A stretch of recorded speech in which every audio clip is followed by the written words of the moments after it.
Hola, soy Conchi Martínez, psicóloga y pedagoga. Trabajo desde hace más de 21 años en un servicio público de intervención con infancia y adolescencia y quiero hablaros de un tema que me parece fascinante cuando hablamos de juventud.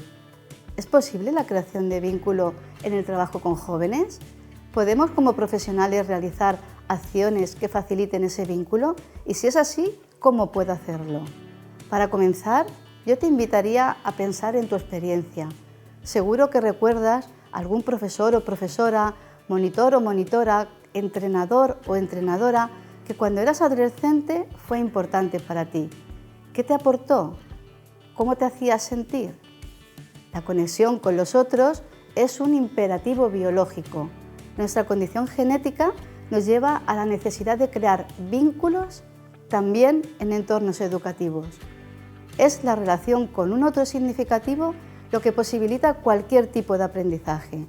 Una relación basada en el vínculo y el afecto como elementos educativos fundamentales, porque una educación sin vinculación afectiva no es educación, es mera instrucción.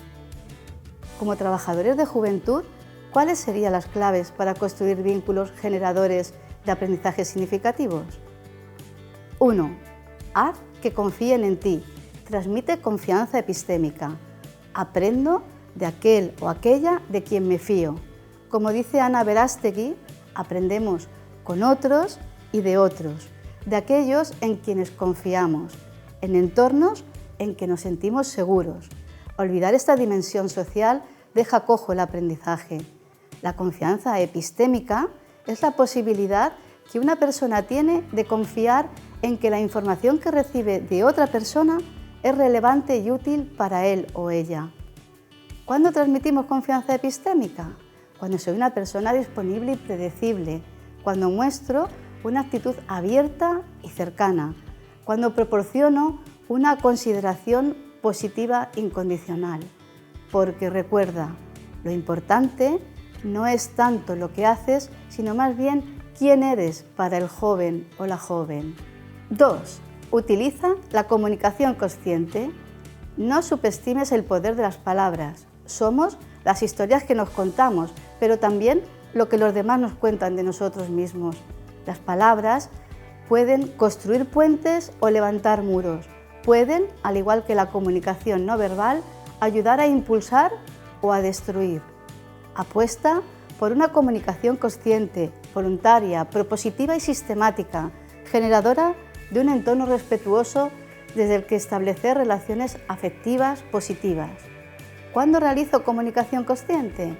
Cuando cuido el mensaje y el contenido de lo que expreso, cuando tengo un interés genuino por saber de él o de ella, de interesarme por sus gustos, aficiones, fortalezas, dificultades, proyectos, cuando le ayudo a responderse a las preguntas ¿y a mí?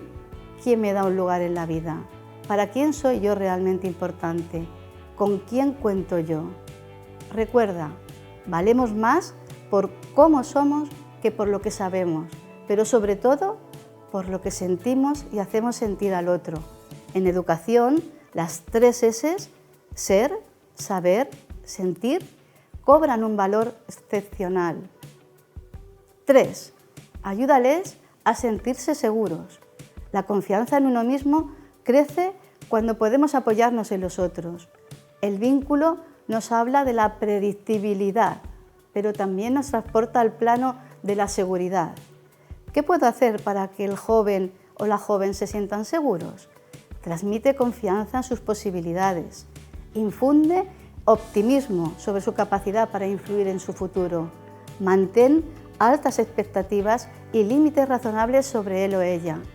Recuerda, hay que formar no a los y las mejores del mundo, sino a los y las mejores para el mundo. Y para ello es preciso que aprendan habilidades que les permitan verse personas dignas y valiosas para enfrentarse a todo tipo de retos, no solo académicos. En una relación de acompañamiento educativo hay siempre alguien que acompaña y alguien que es acompañado. Acompañar no es solo hacer compañía, es aplicar con intencionalidad educativa el arte de crear vínculos.